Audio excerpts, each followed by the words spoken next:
Yo, what is going on? It is James, aka the Comic Raider, back with another Raiders Rants. You should already know this one is coming. Scream 6. I had to think, are they actually officially calling it Scream 6? I haven't even paid attention, but Scream 6, okay? Now you would see, we rocking the chilling, killing. Um, so, for those of you who are unfamiliar with how I do my videos, non-spoilers first, then we're going to jump into a full-on spoiler review. So non-spoilers, I loved it. I think it was a great movie. I think it was a great addition to the franchise. I think it took big leaps, big chances, did things differently, but also, did its job paying homage to the series. It kept it true and to the franchise and everything. And I think that the cast has been great. The writing and the direction of these have been great. It is a great follow-up to the last Scream that we got. So yeah, I have I guess one, it's not even really a complaint. There's one thing that I guess I wasn't like overly fond of, but it doesn't take away from the movie, and I can't really say it in the non-spoiler review. So after you watch it, you can come back here and check out the spoiler review where I'll get into that one part that I guess I don't necessarily am like overhyped for or care too much about. But yeah, so I think it's great. I think you should definitely go check it out. Don't spoil it for people. And yeah, that's really all I can say as far as non-spoiler wise. I'll give it a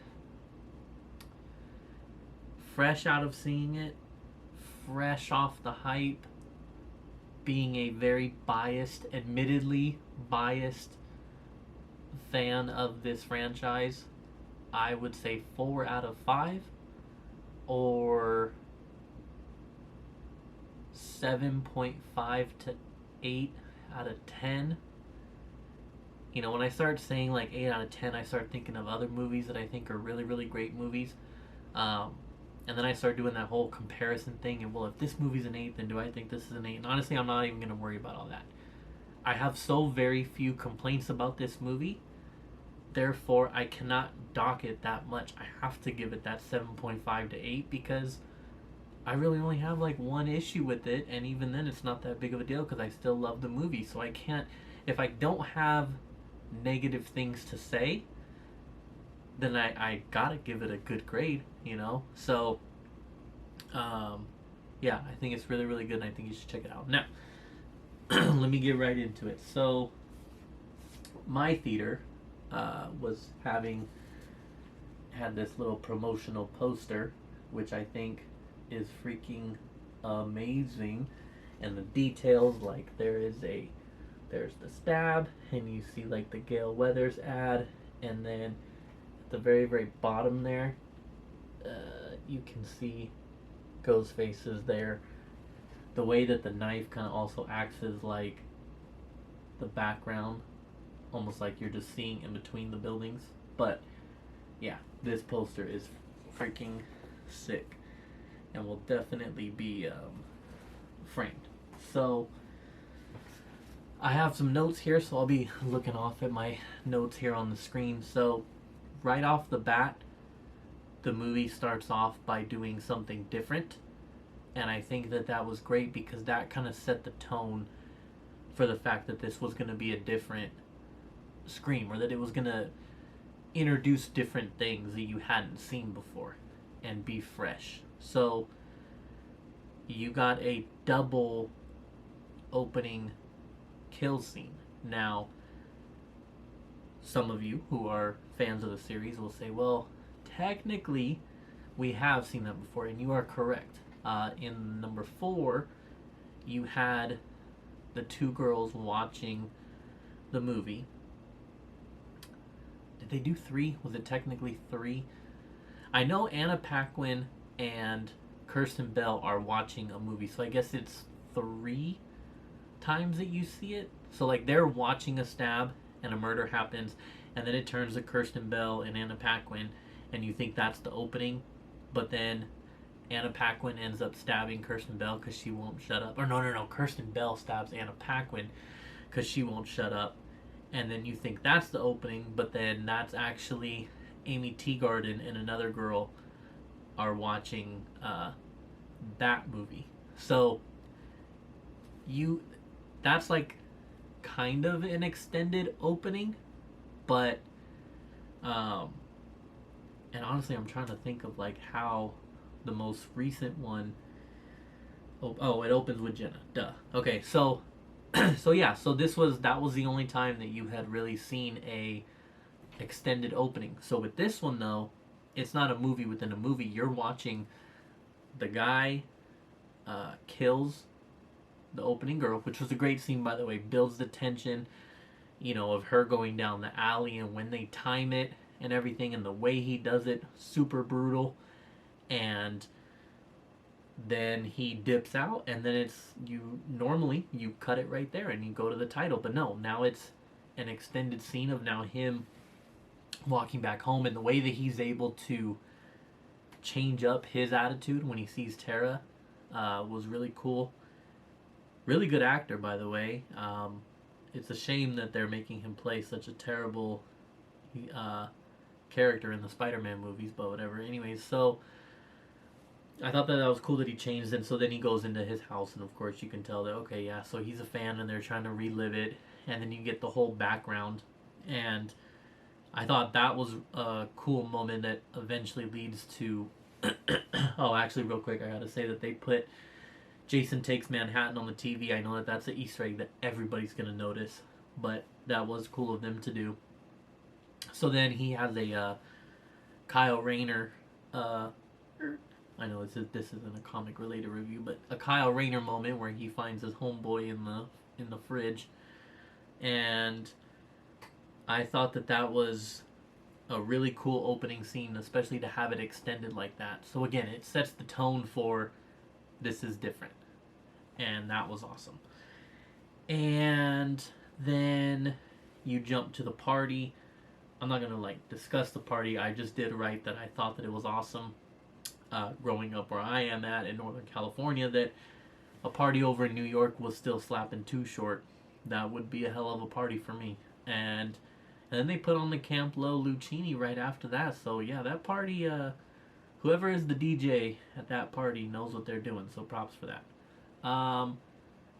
That whole scene was cool, like them rescuing Tara from his name was Frankie, right? From creepy date rape Frankie, they said. And it was cool to see Chad, like how the sister Mindy got Chad and was like, it's your turn, we need you. And how they saved her and everything, and then it kind of gives you that background of what they're dealing with in the whole how she's avoiding everything that's happened, and then of course leading to the spill, the drink getting thrown on Sam and all that kind of stuff. So that was just cool setup, I thought. And then you have Kirby returning, and I mean, you knew that Kirby was returning, but I do think that it was cool to bring her back. I also think that it was cool the way in which they brought her back. And then that leads to, there's a lot that happens in this movie, so like I'm not gonna sit here and do a whole like play by play, but I think that the pacing of it was good. How they then, I want to say, from the party, from the punch, leads to them watching the scene on the news of that's when they find out that the people got murdered. Then they get the phone call, and then that's when he attacks them in the bodega. So now they're on the street. Well, first he tries to attack them on the street. Awesome that again they understood. What did the kids say? They understood the assignment. They understood that they took this movie to New York, and that if you're gonna do that, you can't just have him not killing in public. Otherwise, it would be kind of dumb. So they embraced that. Like, he attacks Tara and her on the street, and then leads into the bodega, which is one of the coolest scenes and the way that they did it, you know, because it was realistic. Like, someone's gonna try to step up and do something. Ghostface murders the shit out of him, then murders the next person. At this point now, people run away, and now you have an empty bodega. And then, of course, the owner, tries to pull out the shotgun, tries to save the girls. Then he takes the shotgun and then just blasts them, which was awesome. You know, I know Scream 2, I mean, every Scream really involves a gun, but this one was different. Like, it wasn't just a pistol. Like, he literally took a shotgun from him and then blasted dude. Like, that was crazy. And then is targeting the girls, and like that whole scene is just very intense and is very awesome. And got to give a shout out to my homie J2, because he was saying that he would love for NECA to make, when they make the Scream 6 figure, to have that little shotgun in there. And I agree that that would be awesome, to put your little Scream, a ghost face on display and have him holding a shotty. That would be cool. So that whole scene was cool. And then leading into your introduction to Gale, not introduction, but your reintroduction to Gale, and then you get the backstory of all the drama and why the girls don't like her right now. I thought it was awesome to do the callback with Sam trying to punch her like Sydney would, but then at this point now Gale is very familiar with that attack, and so she dodges it, which is then followed by Tara having a badass moment. Jenna Ortega. I'm gonna say Jenna Ortega. I love her, by the way. I don't want to go there. Let's just say I love Jenna Ortega very much, and I also really like Sam now too. But anyways, yeah. So Jenna Ortega lays the haymaker on her. That was just a cool scene, done really, really well, I thought. And then I also wrote in here that it was, you know, they have all these homages that they're paying to the movie. I'm gonna say my notes are in order of like as the movie was going on. I was writing notes, so they're not in order of what I want to talk about, which makes for a terribly done video, because this video is gonna jump all over the place. But honestly, if you watch my Raiders rants, you don't do it for the professionalism. You do it just to see me just give my honest opinion of stuff. So yeah, this is gonna be all over the place. It's not scripted. It's not organized. All the different homages, the homages that they pay to the originals, but I loved that in this one they're paying homages at times, but then at other times they pay the homage, and then they switch it up and they do something different so that you don't exactly know the direction that it's going. So it was cool that this one takes place in college, which was pointed out in the movie because the second one took place in college. The punch was another one. The whole scene of when they're in like the van and Mindy is trying to explain to Kirby that, you know, her uncle was murdered in this exact same way, trying to set up a phone call with Ghostface, and that led to him getting, you know, stabbed in a van in a park in broad daylight. I thought that was another cool homage. Let's see. I wrote train station as my next point, but honestly before that, you have the great scene in the house of him being in the house and murdering them. I thought that was a hell of a scene. I thought it was funny because the boyfriend, aka they call him cute guy across the hall, is like looking through the window and notices it, right? And then he's trying to get their attention, that ultimately ends up being able to get their attention, that he's in the house. But he gets their attention, and then what is it, like minutes later, after an initial fight and runaway, that fool is still there staring out his window. Like, he didn't leave his house to try and go rescue them. He just stayed. Ultimately it worked because then they used that as the way to do the whole ladder scene, but it was just funny that I felt like a lot of time had elapsed for him to still be standing there at the window. But it pays off because, yeah, so you have the murder of the girl's boyfriend, then the girl, Quinn, and then leading to a nice little, chase around fighting scene, and then the whole ladder scene, which for me is twofold. It's an awesome scene, a lot of it builds intensity, but at the same time, I'm afraid of heights, like terrified of heights. So it was really cool that they do that scene because it was getting me. It was getting me very antsy. I probably would have just let Ghostface murder me in the room because I would not have done the ladder. So I thought that scene was done well, and that was a cool one. And then, but then that led me to, at that moment, I had already had suspicion that I thought that it was the new introduced white boy with the curly hair. It was at that moment that I was starting to be like, yeah, like it's really that fool. I understand he had an alibi, but for that part, but I was like, yeah, like it's gonna be him. So the next thing I wrote was then ultimately I forgot what else happens, but then they end up at the train station, which was another cool scene.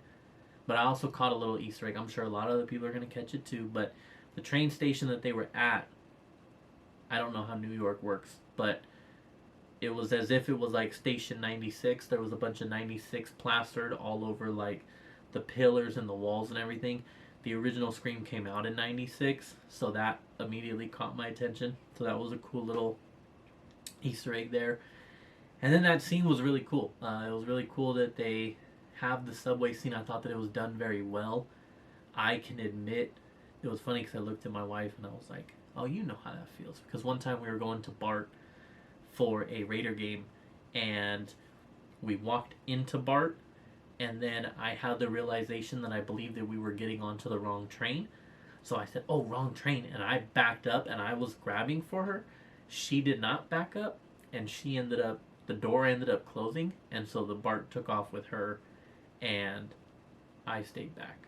So I actually did lose my wife on a BART one time. Husband of the year, I know. But anyways, so them getting lost and like ending up not making the train together is believable because that has happened to me, and BART is not crowded at all like New York is. So anyways, then the way that whole scene is done, again, very intense with like the lights going out and you get to see Michael Myers and Pinhead and the Babadook and obviously a bunch of Ghostface. So I thought that scene was done very, very well. I liked the part when the Ghostface was approaching them, and then I also liked when the boyfriend stepped in front. I thought that was cool because that was something that I like to think I would do, being a protective person. So that was just a cool moment. And then on the other one, you have Mindy, and I don't even remember dude's name, but Mindy and whoever the guy is. Was it Ethan? He's on the train. I just kind of thought, wouldn't you want to be near him? I understand what she didn't want to be near him because she thought that he was the killer, but wouldn't you then be safer next to him because he's in plain clothes and he's not wearing the Ghostface costume? And so you would kind of be able to know if he was or wasn't by being with him. I don't know. I just thought it might have been smarter to be with him than to like try to distance yourself away from him. But I've also never been in that situation, so I can't say what I would do. But and then ultimately she ends up getting stabbed, which was also done very, very well with how Ghostface was approaching her and everything. So again, great scene, handled being in public very, very well. And then and so then, okay, to the point that I was making earlier of paying homage, but then also kind of switching it up so you don't know what happens. She's the movie buff, and she pointed out that her uncle had died. Well, her uncle died in the second movie, of course. I thought, oh, okay, so they're paying homage. She is the movie buff, and she is also dying now in the second one. Ultimately, she ends up not dying, but I thought that was kind of cool. And then, I guess here I kind of just skip over to the end, but I did for a second. Oh, I didn't even write Gale. The Gale part was awesome. I think that happens before the train scene. But yeah, so The Gale part kind of just goes without saying. I mean, that was just an awesome scene to finally give her that moment. They handled it very well. I thought that she was freaking badass in that scene. You know, when she pulls out the gun and just starts blasting. Very well done. I do recommend that you go see the movie in, like, I saw it, we call it JBX at my theater, so JBX, surround sound boosted, because that scene in particular definitely did make me jump because of how loud it was in the JBX theater. So the intensity and the loudness, you know, it wasn't like a ton of jump scares in this movie, and that was really the only time that I personally jumped, but it was cool and it was amped up because of the extra surround sound boost. But that whole scene was done very, very well. Made Gale, you know, she fought back, she fought hard, and I don't know how I feel about her dying or not dying technically. On one hand, I think it would have been good to send her off, but if they have bigger plans for her future, then I understand why keeping her around. But yeah, I just thought that that was a great moment, and it was a very well done scene to have, you know, finally have the two of them have the phone call, and then he's going after her and all that kind of stuff. So now you get to the end part, and I did think that it was Kirby and that little switch up, because I was already suspicious when, just like the characters were, when she's saying how, like, oh, I was already here and I already cleared the scene and there's no weapons except the one knife and my gun, which I'm keeping. Yeah, I started to get suspicious at that point too. And I also then referred back to when they found that shrine, like, how come she didn't find it? You know, Gale's saying, you know, well, I'm just really, really good at my job. Totally understandable, totally awesome that Gale did that. But I thought, okay, so the reason why Kirby didn't find it is because she is Ghostface, so she is there. She already knew it existed. That's why she didn't find it. But that ended up being a nice little switch up. They did get me at that moment. I thought that was cool, because I had also read a bunch of, you know, theories, of course, of what if she was the killer. So I had already kind of had that implanted in my head. So I thought that that was cool for them to switch that up on me. I know that there was a lot of also theory of Gale and my boy J2 again. He really wants Stu to make a comeback. So I thought that that was cool for them to kind of switch all that up. And the fact that a lot of us, you know, we read this fan theory stuff on the internet, whether it be Twitter or Reddit or whatever, you know, you read this stuff in real life. You know, I read it. I read these articles about what could happen. Not, I see that, you know, people were saying that it could be Kirby this time or whatever. I don't actually read the article, but anyways, the point I'm trying to make is that I think it's cool that in real life we do give into these fan theories and conspiracies, and that's basically the premise of the movie, or, you know, one of the backstories to the movie is giving into the fan theory and believing fan theory and then turning that into something. I just thought that was cool how they base that around, because that really does happen. Which I know is the whole premise behind Scream and stuff. But anyways, I'm going to run out of time here. So, yeah, get to the end. I think the ending's great. I think the whole moment with, like, Chad really, like, getting to fight in this movie was cool. So him, like, really fighting Ghostface was awesome. And then it eventually leads to him getting absolutely fucked up. And I thought that it was awesome to point out that we've gone 6 movies, and this was the first time we saw 2 Ghostface, you know, come together to make a kill like that. You know, we obviously, you got the end reveal where you always see the 2 Ghostface together, but this was the first time where the 2 Ghostface came out as Ghostface and murdered someone. And so that whole scene just had a lot of awesome parts to it. And then, yeah, and I mean, and then eventually getting to the reveal, which now is the point where I will say this is my only negative, which is that it was cool. It wasn't great. I don't know, like, it's very... I knew it was going to be the guy. I didn't know it was going to be Quinn. I thought that that was cool that they killed her to then make her the one of the Ghostface. I understand the whole, like, how the dad was helping to orchestrate. I think that all that is cool. On one hand, I do think it's cool that they relate it to Richie, because you're relating it back to this new group of characters, instead of making it about the original, you're kind of like, you know, you're focusing on the fact that we need to accept that this is a new group. So I do think that that is cool, but it also at the same exact time felt kind of like meh. Like it's kind of hard to explain. The reveals feel meh, just okay, whatever. But I get it. So I guess what I'm saying is like I get it, but it just wasn't that great. But I understand it, and I understand why they did it, and it all makes sense. It's just kind of like, okay, whatever. But the whole like scenes with them and the fight scenes and Jenna Ortega stabbing him through the mouth and hitting Quinn with the bricks and Sam shooting in the head, like just all of that was so awesome. I love all those scenes. I love these two, Jenna and Sam. They are amazing. I love that it was not the boyfriend again, although that is again to the second one. In the second one, it wasn't Sydney's boyfriend, but you always thought that it could be, right? So I thought that that was really awesome. And yeah, I'm gonna have to wrap this up. So little post credit at the end. It's like a 1 second clip where she just says not every movie needs a post credit, which I thought was really really funny, really really cool. Um, and ultimately, I just think to wrap all this up, I think it's really really good. Go watch it. If you're watching this, you probably already have. So I know I didn't get to talk too much about all the different like kill scenes and stuff. But if you saw it, you know that they were just awesome. All these kill scenes were amazing, intense, violent, brutal. Loved every part of it. Well done. I think that it's amazing that they took the big leap of taking this movie to New York, taking it out of Woodsboro, taking it to New York.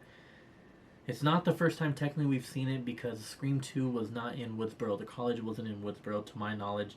And so this is the first time they left, but like to take it to New York is a huge leap, and yet it was done so well that I think this movie deserves its props for that. They took a big leap and they still nailed it. They have done an excellent job with these two movies, and I think that multiple things can be true at once, and that's a concept that people need to start realizing nowadays. But I digress. The movie sucked to not have Sid. It sucked to not have her in this movie. Absolutely did. But the way in which they have done these last two and the way in which they did this one is still great, and it is okay to move on from Sydney. Jenna Ortega, and I want to say it's Melissa something, but Sam's character, do such a great job. And the other two, the core effing four, do such a great job that they have made this now their franchise. They really have. And I'm okay with that because they're doing such a good job at it. So it sucks to not have Sydney. But they're doing a fantastic job to where I am totally okay with this new cast. One last thing, because I'm before my 30-minute timer is up.